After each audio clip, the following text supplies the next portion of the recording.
Nomination കഴിഞ്ഞ് കഴിഞ്ഞപ്പോൾ ശ്രീതു പൊട്ടി കരയുകയാണ്. ശ്രീതുവിന് ആകെ വിഷമായിരിക്കുകയാണ്. കാരണം എന്നാന്ന് ചോദിച്ചാൽ നോമിനേഷനിൽ അപ്പം നന്ദന പറഞ്ഞത് ശ്രീതുവിന്റെയും അർജുന്റെയും പേരായിരുന്നു. കോംബോ നാടകമായിട്ട് നിൽക്കുന്നു എന്നുള്ള രീതിയിലായിരുന്നു നന്ദന ശ്രീതുവിന്റെ അർജുന്റെ പേര് പറഞ്ഞ് നോമിനേറ്റ് ചെയ്തത്. ശ്രീതുവിന്റെ നോമിനേഷൻ പറഞ്ഞപ്പോൾ ബിഗ് ബോസ് പറഞ്ഞു കോംബോ നാടകം എന്ന്. അപ്പൊ ശ്രീതുവിന് അത് ഭയങ്കര വിഷമായിരിക്കുകയാണ്, കോംബോ നാടകം കളിച്ചാണ് നിൽക്കുന്നതെന്ന് പറഞ്ഞിട്ട്. അപ്പൊ അർജുനാണെങ്കിൽ നോമിനേഷനിൽ വന്നിട്ടില്ല. അർജുൻ ആകെ നന്ദനയുടെ വോട്ട് മാത്രമേ കിട്ടിയിട്ടുള്ളൂ. അപ്പൊ ബിഗ് ബോസ് അത് വിളിച്ച് പറഞ്ഞിട്ടില്ല. അപ്പൊ ശ്രീതുവിന്റെ കാര്യം മാത്രമാണ് അപ്പൊ ശ്രീതുവിന് അറിയുള്ളൂ.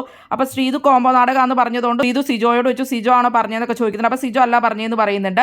അത് കഴിഞ്ഞിട്ട് ജാസ്മിനോട് വെച്ചു, ജാസ്മിനും അല്ലാന്ന് ജാസ്മിൻ പറഞ്ഞു. അപ്പൊ ആരാന്ന് ശ്രീതുവിന് മനസ്സിലായിട്ടില്ല. അപ്പൊ അർജുനും അതുപോലെ തന്നെ ജാസ്മിനും ഡിസ്കസ് ചെയ്യുന്നുണ്ട്. നന്ദനാണ് പറഞ്ഞതെന്ന് അർജുന് മനസ്സിലായിട്ടുണ്ട്, അതുപോലെ തന്നെ ജാസ്മിനും മനസ്സിലായിട്ടുണ്ട്.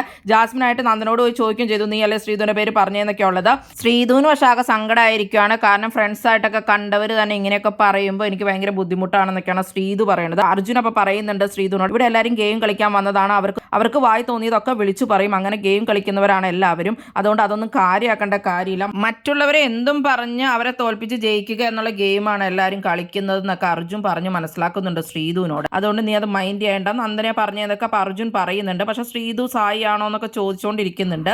ജാസ്മിനും പറയുന്നുണ്ട് ശ്രീതുവിനോട്, ഇത് ഗെയിം അല്ലേ, എന്തൊക്കെ പറയും ആളുകൾ, അതൊന്നും മൈൻഡ് ചെയ്യേണ്ട എന്നുള്ളത്. ശ്രീതു കുറെ നേരമായിട്ടിരുന്ന് കരഞ്ഞുകൊണ്ടിരിക്കുകയാണ്. പറയുന്നുണ്ട് ഇവിടെയുള്ള ബാക്കിയുള്ളവരൊക്കെ ഞാൻ നല്ല ഫ്രണ്ട്സ് ആയിട്ടാണ് കണ്ടത്, അപ്പോൾ അവർക്ക് എന്തെങ്കിലും ഉണ്ടെങ്കിൽ നേരെ പറയാൻ പാടില്ല, ഇങ്ങനെ പറഞ്ഞപ്പോഴാണ് എനിക്ക് ബുദ്ധിമുട്ടുണ്ടായെന്നൊക്കെ ശ്രീതു പറയുന്നുണ്ട്.